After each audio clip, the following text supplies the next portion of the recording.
Marlène, Marco et Jean-Claude sommes très heureux de te présenter le thème qui est « Elle pria ».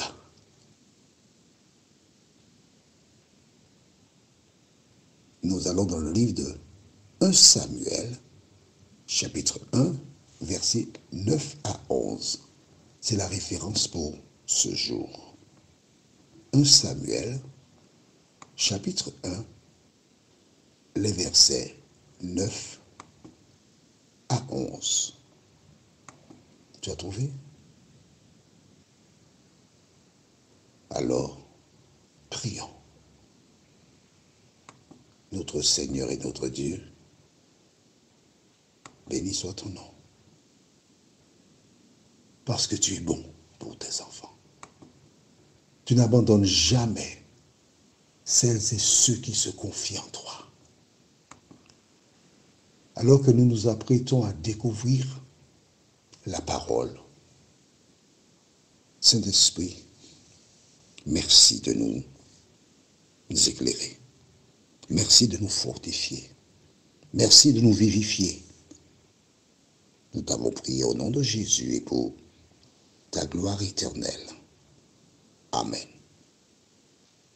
Rappelle-toi, nous avons vu ensemble comment Elkana, qui n'avait pas d'enfant, a eu des enfants avec une autre femme, Pénina, parce que son épouse, Anne, était stérile. Elle ne faisait pas des enfants. J'ai pris le temps pour t'expliquer précédemment que ce texte n'est pas un mode opératoire, c'est-à-dire que je vais faire exactement comme Anne, je suis stérile, j'aurai des enfants. Non.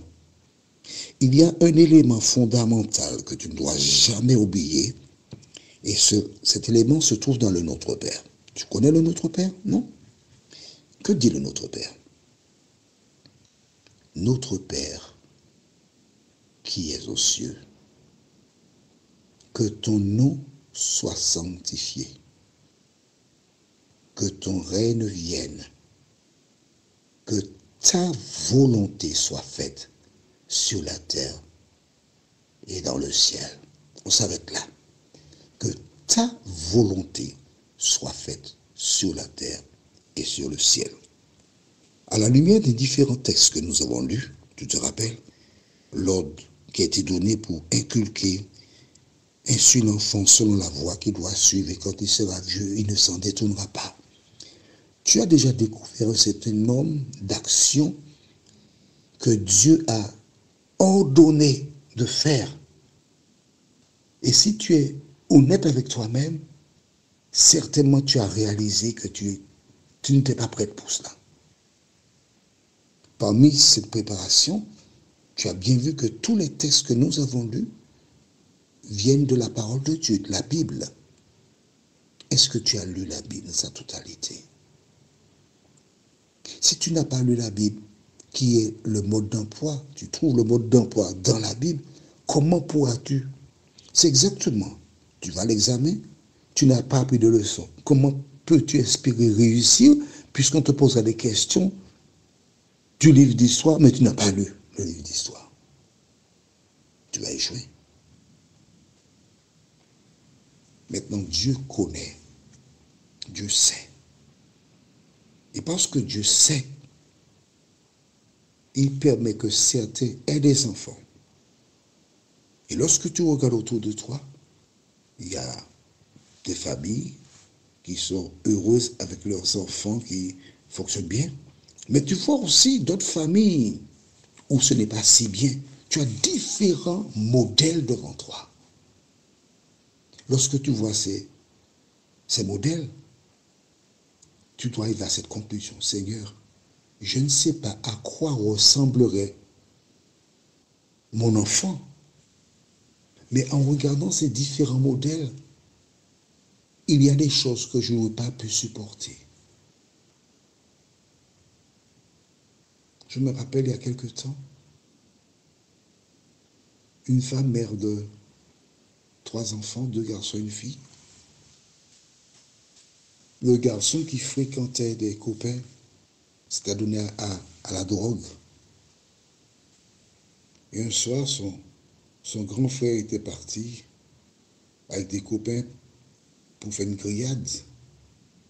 Et son jeune frère d'une vingtaine d'années, il s'est retrouvé avec sa maman. On ne sait pas ce qui s'est passé.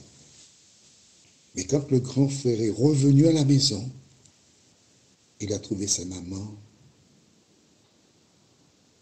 sans sous-vêtements,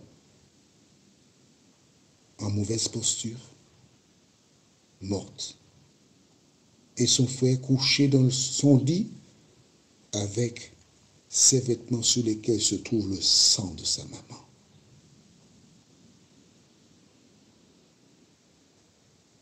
Le jeune homme a abusé de sa mère, il l'a tué.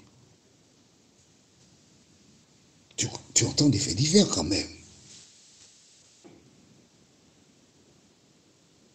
Alors, je te suggère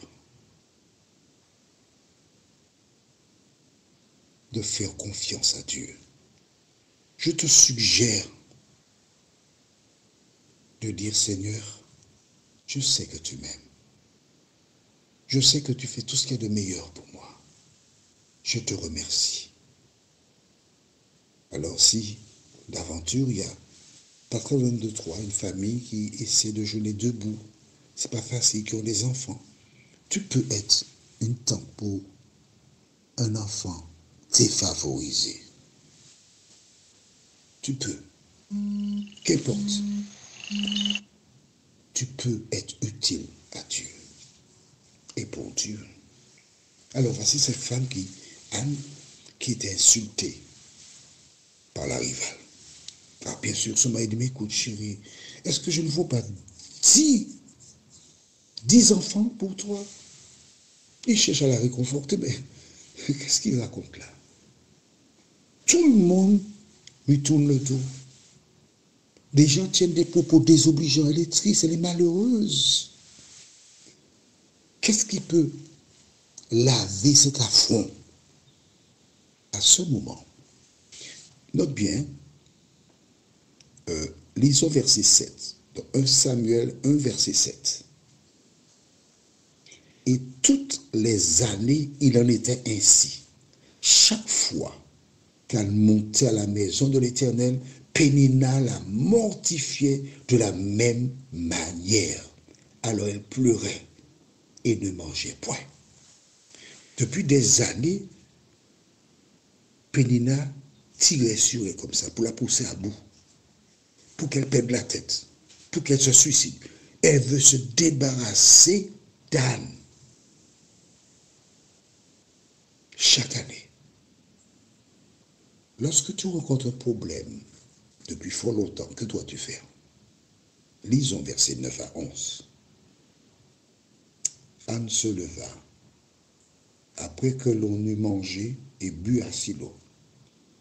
Le sacrificateur Élie était assis sur un siège, près de l'un des poteaux du temple de l'Éternel. Et, l'amertume dans l'âme, elle pria l'Éternel et versa des pleurs. Elle pria l'Éternel et versa des pleurs. Comment? Elle pria l'Éternel et versa des pleurs. Elle souffrait.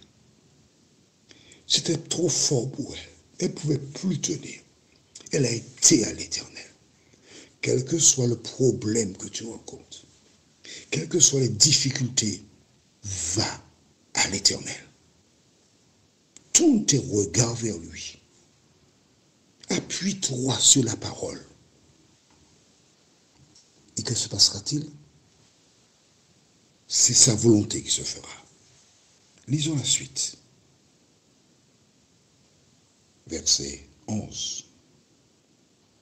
Elle fit un vœu en disant, Éternel, désormais, si tu daignes regarder l'affliction de ta servante, si tu te souviens de moi et n'oublie point ta servante.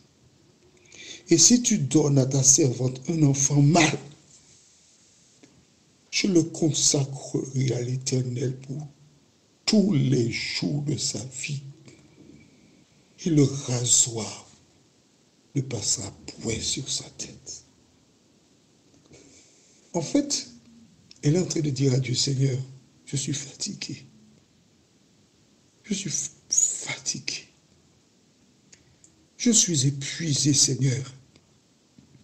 Je n'en peux plus. Des membres de ma famille m'ont tourné le dos. Les gens me calomnient. Et chaque fois quand je viens ici, au temple, Pénina me lance des paroles blessantes. Seigneur, je ne peux pas, je ne peux pas. Seigneur, viens à mon secours. Seigneur, Seigneur, donne-moi un garçon. Je te promets, Seigneur, tu me donnes un garçon. Je vais l'emmener au temple, je vais te le consacrer toute sa vie. Ce ne sera pas pour moi, c'est pour qu'il puisse te servir dans ton temple, Seigneur. Et le rasoir ne passera pas sur sa tête. Seigneur, pitié. J'essaie de t'emmener dans le temple pour regarder cette femme qui n'a pas de solution. La seule solution, c'est Jésus de Nazareth. Elle a répandu son âme. Ne va pas voir des personnes pour leur parler de tes problèmes. Ne va pas voir les dirigeants spirituels. Tu as bien vu? Anne a été voir l'Éternel des armées.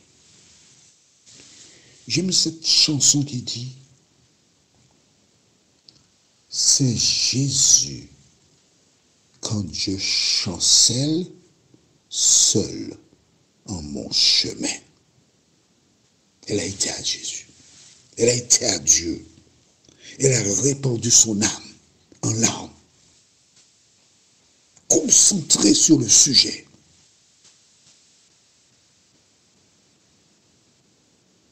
Que se passera-t-il? Nous reviendrons lors de notre prochaine étude sur ce thème. Mais alors, prions. Notre Seigneur et notre Dieu, merci pour la parole. Merci pour Anne, qui nous montre comment nous devons nous comporter, comment nous devons te faire confiance et nous appuyer sur toi, Seigneur. Merci pour la parole. Merci de nous aider jour après jour, ô Dieu, à tenir nos lampes prêtes.